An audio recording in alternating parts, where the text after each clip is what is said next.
Services defined as the action of helping or doing work for someone else. The result of applying human or mechanical efforts to people or objects, and demand tends to reflect demographics. For example, the aging population requires healthcare. Two-income families require childcare, house cleaning, and lawn mowing services.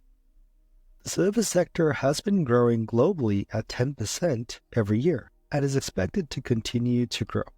The Australian economy is increasingly reliant on the service sector.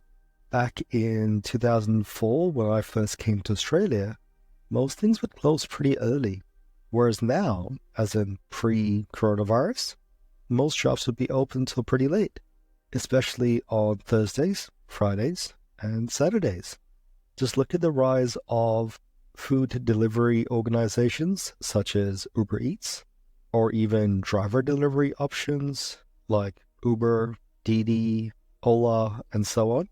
And in general, just the availability of so many different services, whether they be restaurants, music events, bars, banking services, as in mobile banking services, and so much more. These days, you can go online and get someone to edit your photos for a small fee, or even make you a video. So services really growing. Now, a little bit of a history lesson. Businesses went from being production-orientated to sales, to service, and then eventually societal. So this has been a long-term trend, moving away from just purely making things, but to putting the customer in the center of everything.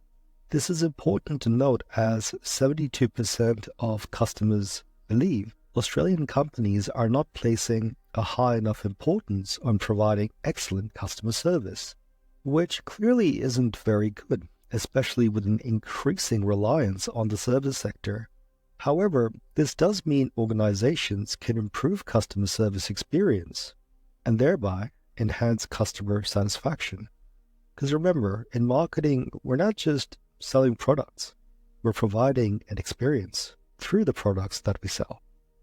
More Australians work in health or care professions than in any other sector. This particular area of the service sector, however, has a low contribution to GDP. GDP stands for Gross Domestic Product. This is the monetary value of all the finished goods and services produced within a country's borders, its total output during a certain period of time.